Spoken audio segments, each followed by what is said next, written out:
snoticias.com en este viernes 24 de febrero, un viernes que está marcada por la incertidumbre en estos momentos. Se encuentra reunido en la ciudad de Quito el comando principal de la CONAIE y de la ECUA RUNARI. Se ha anticipado desde hace algunos días que analizarían la política nacional, la coyuntura que se está viviendo, lo que está sucediendo con las mesas de negociación, los acuerdos firmados en el último octubre, y no se ha descartado nada. Este tema vamos a conversarlo con el empresario Rodrigo Gómez de la Torre, expresidente de la Cámara de Agricultura de la Primera Zona. Rodrigo, buenas tardes, muchas gracias por tu tiempo. ¿Cómo ves la situación desde el lado del sector indígena? Ayer la FENOCIN convocó a la prensa para decirle que se salía de las mesas de negociación y que se iba a la movilización, una especie de previos a lo que podría suceder el día de hoy. Rodrigo, buenas tardes. Muchas gracias por estar en snoticias.com. Muy buenas tardes, Edgar. Buenas tardes con todos los internautas que nos están siguiendo. A ver, yo creo que es importante ver cuál es la agenda del día de hoy.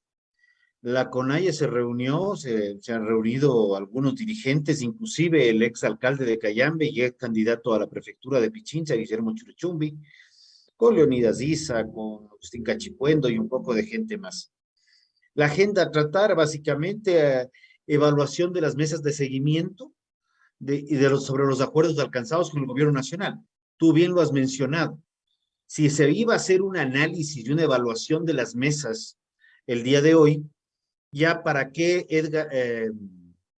Gary Espinosa el día de ayer ya anunció que se salen de las mesas y que no están de acuerdo en lo que ha sucedido o avanzado o no se ha avanzado, que no se ha cumplido lo que ellos querían y que ya se salen. Entonces, como que ya las cartas están echadas. La misma situación cuando hablamos de un análisis y evaluación política del proceso electoral. Hemos visto un proceso electoral altamente cuestionado, con evidencias múltiples de fraude, inclusive denuncias desde los mismos consejeros del Consejo Nacional Electoral, y ante lo cual es que se planteó un recuento de votos y una transparentación de los resultados. El mismo dirigente Issa salió a decir que no está de acuerdo en el reconteo. No entiendo a qué le teme cuando lo lógico es que no importa el resultado en tanto y en cuanto las elecciones sean transparentes. Si uno gana, que gane en buena lid. Si uno pierde, que pierda en buena lid. Pero cuando quedan puntos grises y oscuros, la incertidumbre se asienta. Análisis y evaluación de la consulta popular y el movimiento Pachacutic. Curiosamente, las preguntas 7 y 8, que hacían referencia al tema ambiental y pago de servicios ambientales a las comunidades, eran de conveniencia de las comunidades y sale aprobado un no. Obviamente habrá ciertos dirigentes que sí estén en desacuerdo con la extradición por crímenes transnacionales. No sabría especificar el por qué la oposición, pero como que dejan en claro esa situación, ¿no? Y luego hablan de tomar decisiones frente a la extracción minera legal e ilegal. Qué bueno que se acuerden que hay una extracción minera ilegal donde hay mucha gente vinculada, y el fortalecimiento organizativo y trabajo coordinado con las estructuras de base. Lo que yo percibo, y perdón que haya hecho una evaluación primero de los puntos a ser tratados el día de hoy, es que ya las resoluciones las habían tomado y lo que estamos viviendo ahora es una suerte de acción mediática para justificar las posibles acciones de hecho que toma CONAIE cada que puede. Perdón, corrijo, que toman los dirigentes de CONAIE a nombre del movimiento indígena cada que pueden. Y esto quiero mantenerlo porque yo veo un movimiento indígena que está trabajando, veo un indigenado que se esfuerza por salir adelante, y también hay estos dirigentes que están ocupados de ver procesos de desestabilización política, no contra este gobierno, sino desde hace varios años atrás. Es que ese es el tema. Paralelamente a las medidas que pueda tomar la CONAIE, se desarrolla un proceso político que algunos analistas y algunos miembros de la clase política han llamado de desestabilización. que precisa el aporte de ciertos líderes indígenas dentro de la organización de un paro nacional, de tal manera que conmueva los cimientos del Poder Ejecutivo y quizás repita los episodios de 1997, del año 2000 y del año 2005. El afán, según estos líderes, asambleístas en su mayoría, es que el gobierno de Guillermo Lasso cese gracias a una acción política que se gestaría en la Asamblea a la par de una declaratoria hoy de paro nacional. Entonces, lo que tú has leído, el orden del día, pasa de un segundo plano. Exactamente. Sin embargo, para elaborar el tema del proceso de juicio político, ya el mismo presidente de la Asamblea se ha pronunciado de que eso requiere, y ojo con la palabra, eso requiere de consultas a la Corte Constitucional. Y más allá de ciertas resoluciones que hemos podido escuchar o leer de la Corte, pues yo creo que hay un tema también de racionalidad con las últimas modificaciones que ha tenido la Corte. Veamos más bien que la estabilidad del Ecuador, y ojo, no estoy hablando de la estabilidad del gobierno, estoy hablando de la estabilidad del país. No puede vivir a través de incertidumbres y no puede vivir a través de chantajes. Y vemos cómo mucha gente se está pronunciando y lo que quiere la gente es trabajar, que le dejen trabajar, quieren un espacio para poder operar en paz. La CONAIE se pronuncia y todo el país está preocupado de qué es lo que puede decidir el señor Issa, que por cierto ya le deben tocar elecciones este año, ¿ah? Y podría dedicarse a hacer otro tipo de procesos electorales o políticos puros, pero no en nombre de un movimiento indígena que es altamente respetado y respetable, tratar de caotizar un país, llevando a mayor consolidación y concentración de pobreza en las áreas rurales y en las áreas urbanas. Bueno, un país puede vivir de paro en paro. El junio de 2022 fue un tema bastante complejo y fue increíble que el músculo empresarial, llámese mediana empresa, gran empresa, pequeña empresa, de todas maneras salió adelante, con dificultades, con esfuerzo, pero salió adelante en los siguientes meses, tales así que las cifras lo reflejan, ¿no? Las ventas totales, según el gobierno, fueron de 136.000 millones de dólares. Las exportaciones estuvieron por los 38.000 millones de dólares, es decir, cifras interesantes que uno no pensaría se pudiesen llegar, toda vez que a la mitad del año se produce una grieta en la infraestructura productiva. A ver, yo creo que si a esas cifras tú le pones y le retiras 1.000 millones de dólares de pérdidas por el paro del junio del 22, más los índices de desconfianza que se generaron y el incremento de riesgo país, eh, yo creo que al Ecuador le podría estar yendo mucho mejor. Más bien lo que estamos haciendo es botando anclas y lo que vemos es que hay un sector de la economía grande, mediano, pequeño, que quiere trabajar, quiere salir adelante, quiere recuperarse de una pandemia, en donde lo que estamos viviendo es un proceso y por eso muchos nos hemos atrevido a mencionar, de desestabilización política, porque ellos no están hablando de cambios estructurales reales, ellos están hablando de cambios de forma en su gran medida y lo que quieren es cambiar de presidente. Ahora es contra Lasso, antes era contra Moreno, mañana será contra quien llegue. Y eso no funciona así. Capaz que es entre ellos, ¿no? Sí, y vemos el riesgo país que está bordeando, superado los 1.600 puntos, cuando vemos una situación compleja en Perú y el riesgo país es solamente un cero menos, 160, 165 puntos referenciales. ¿Por qué? Porque el aparato productivo se mantiene al margen de la politiquería. Y no hablo de la política, hablo de la politiquería. Hay reglas claras, estables, de mediano a largo plazo. ¿Hay problemas? Sí. Pero estas acciones de desestabilizadoras lo que hacen es consolidar esos problemas en lugar de mitigarlos y minimizarlos. Bueno, Leonidas Issa empezó ahora el comité ampliado de la CONAIE poniendo sus pensamientos en un acontecimiento que tuvo lugar el día de ayer, y es que las Fuerzas Armadas permitieron pues el paso de una minera en la provincia de Loja, a la cual no se le había dejado entrar en los últimos meses por obra y gracia de una serie de comuneros, ni siquiera de comunidades, una serie de comuneros. Y entonces, Leonidas Diz advertía ahora de la chispita que está metiendo el gobierno, que se puede convertir en una fogata. Ahora, y tal como señala el orden del día, la atención está en el sector minero, que resulta bastante boyante para 2023. Las cifras del 2022 son muy interesantes.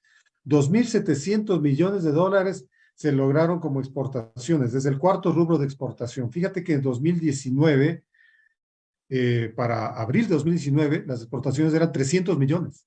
De 300 millones a 2.700 millones en cuestión de 4 años. Pero eso al parecer se quiere fracturar, se quiere romper ese desarrollo, y que los recursos naturales, que todos los ecuatorianos somos propietarios, pues uno o dos quieren sentar cátedra y establecer títulos de propiedad.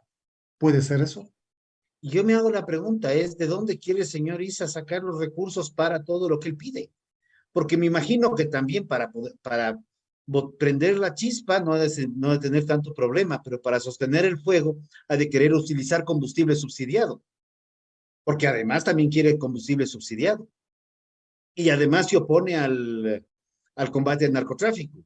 Y además se opone a la extradición. Además se opone. Él solamente se opone. No importa qué proponga quién.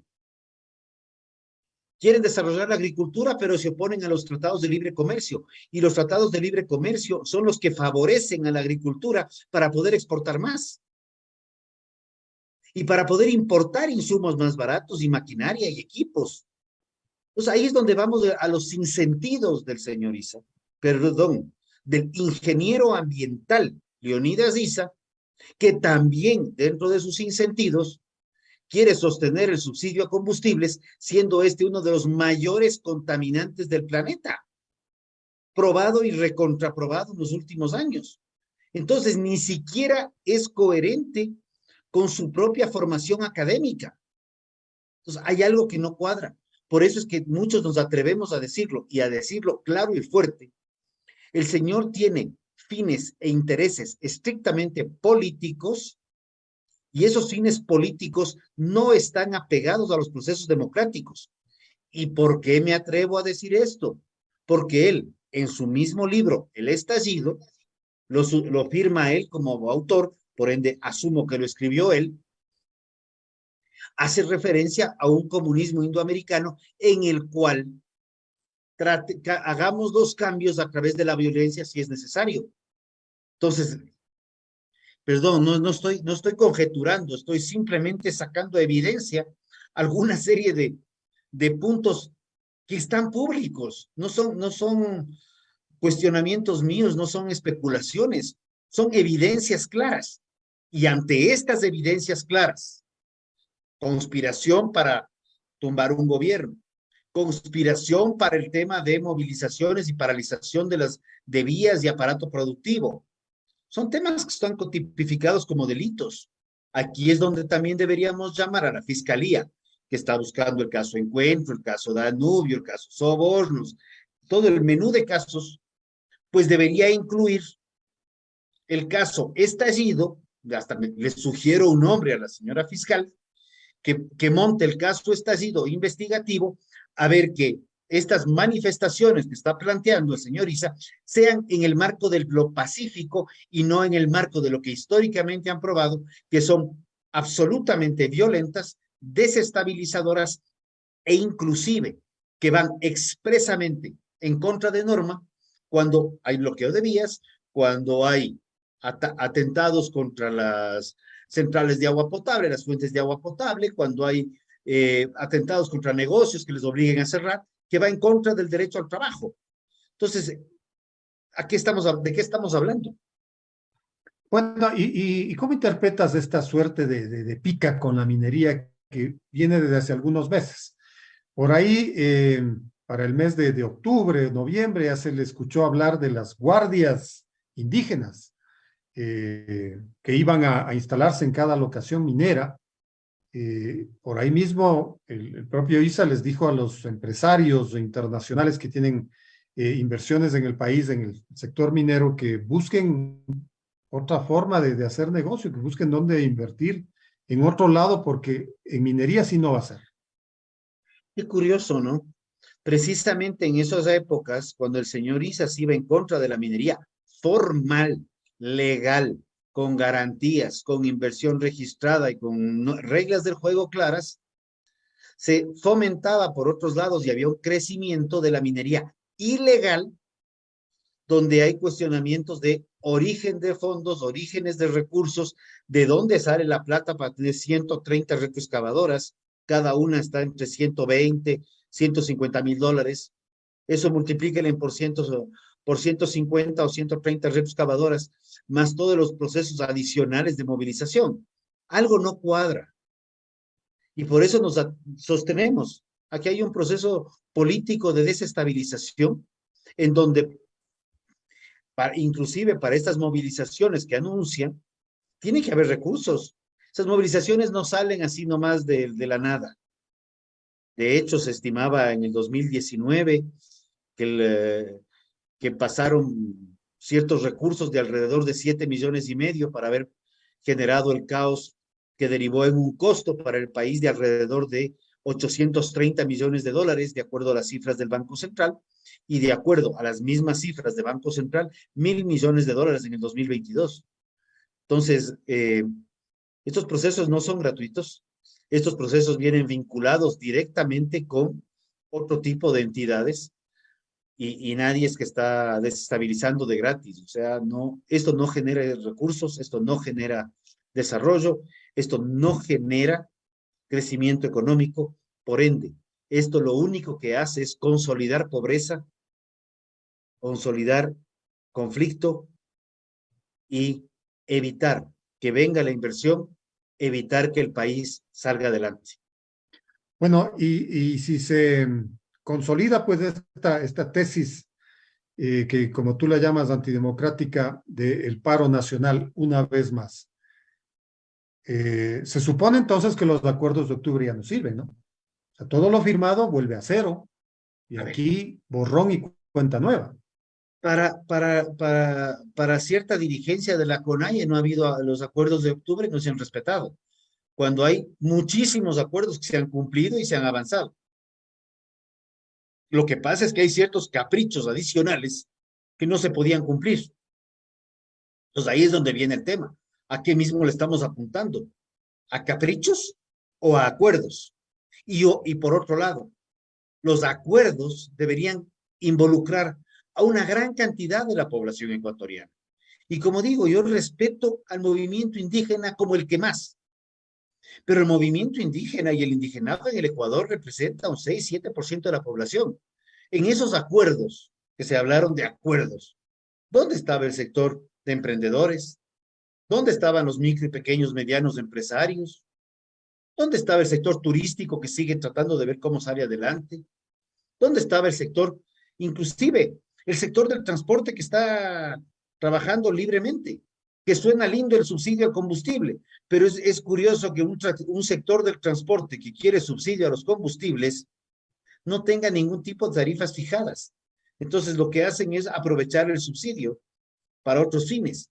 Y también vemos cómo ese subsidio a combustibles ha derivado en abastecimiento de narcotráfico y de movimiento de droga en mar abierto. Entonces yo creo que ya es hora de poner un poco el dedo sobre la llaga y yo personalmente invito y le planteo al gobierno nacional, si es que es necesario traer una comisión de la verdad desde fuera, una verdadera, no como la del señor Moreno, ¿ah? Una verdadera comisión de la verdad, un proceso de investigativo sobre todos los casos de corrupción, que salga a la luz todo lo que tenga que salir a la luz, comenzando por los recursos que recibe el señor Isa y ver de dónde vive, si lo único que hace es viajar y pasarse reunido buscando la desestabilización del Ecuador. Que ahí también hay que buscar de dónde salen sus recursos, ¿no? Porque no es que vienen de gratis.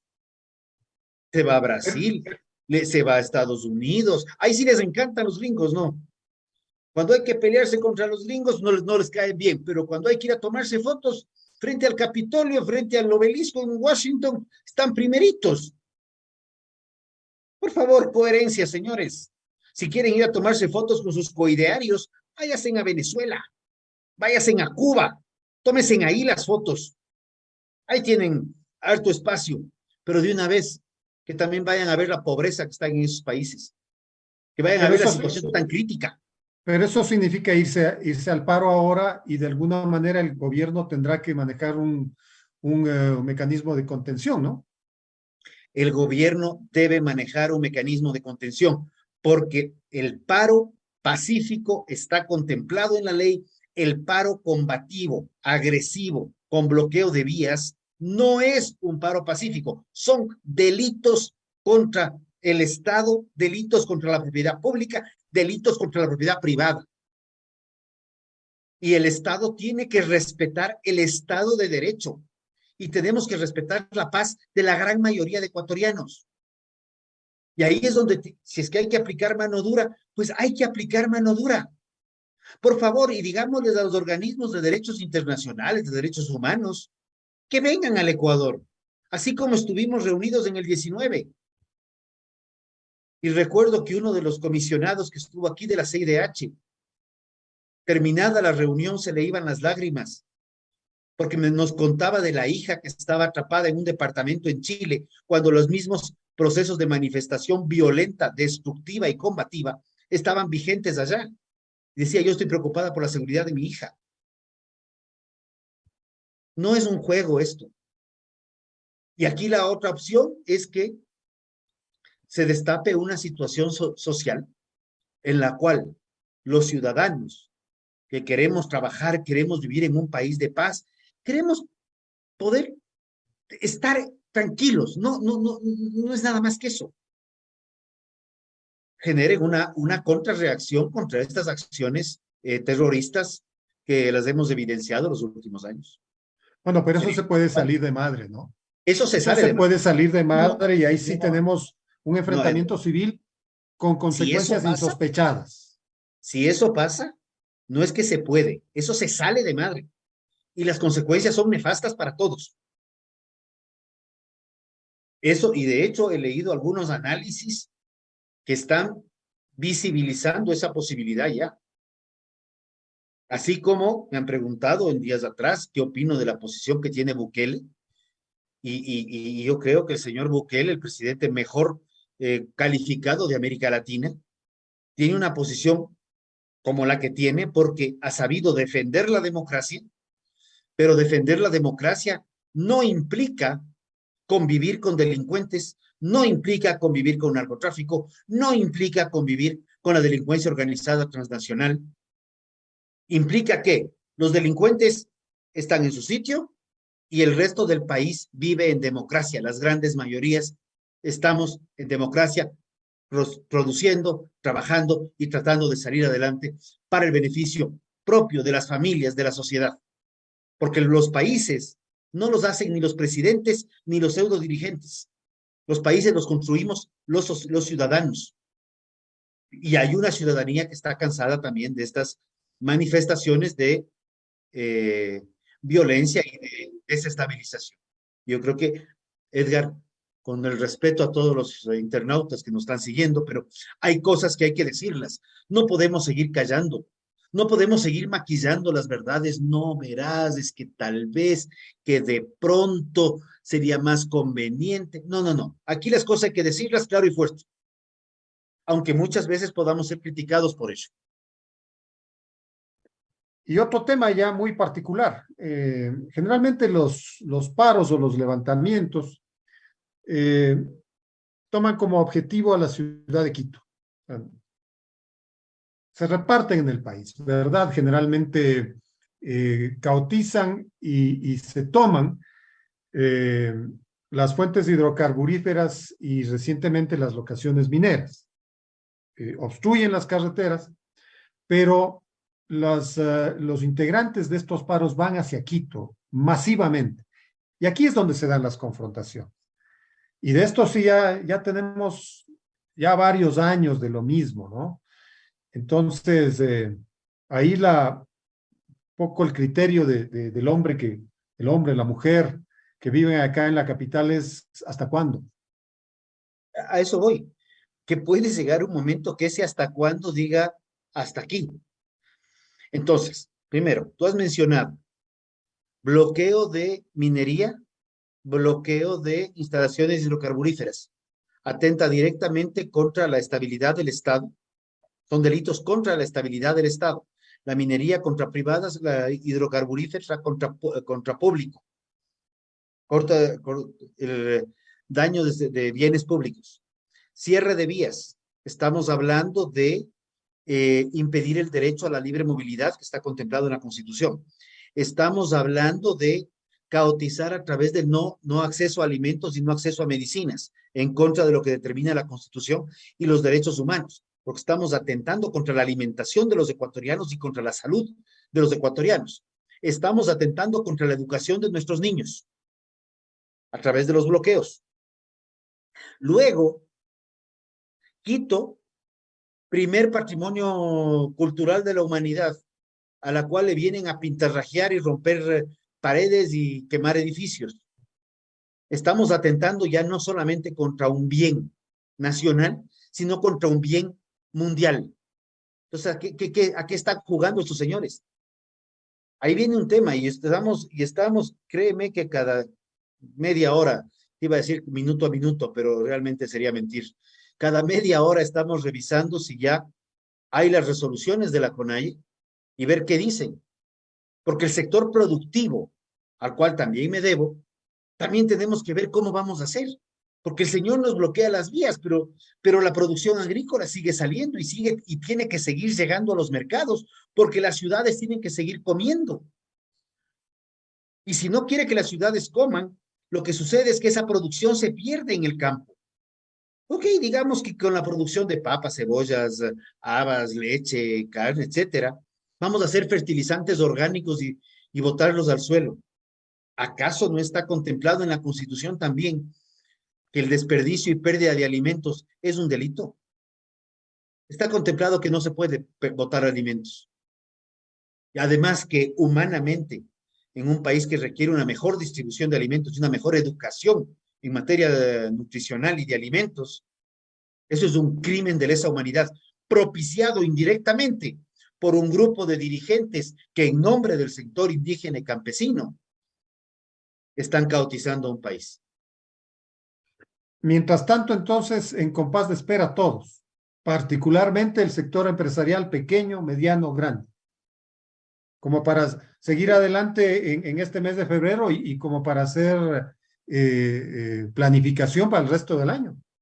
O sea, cerramos febrero y cerraremos febrero porque no visibilizo todavía que las manifestaciones comiencen el día lunes, que sería 27, febrero se acaba el día martes.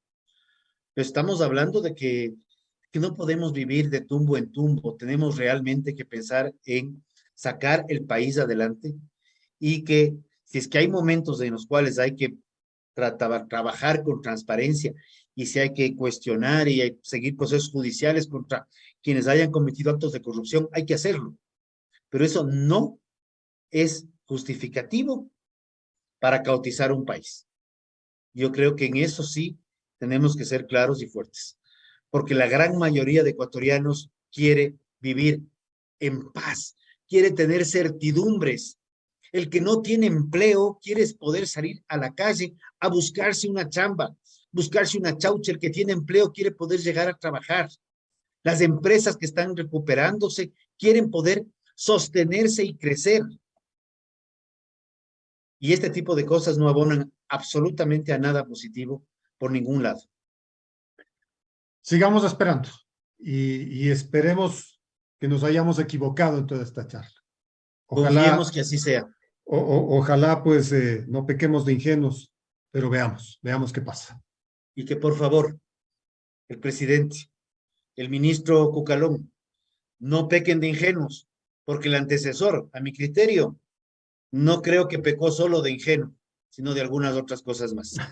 Muchas gracias. Te entiendo plenamente. Gracias, Rodrigo, por tu tiempo y por tus conceptos. Les agradecemos muchísimo por su sintonía. Vamos a seguir pues monitoreando la situación política y económica del país y seguiremos hablando aquí en snoticias.com. Hasta pronto.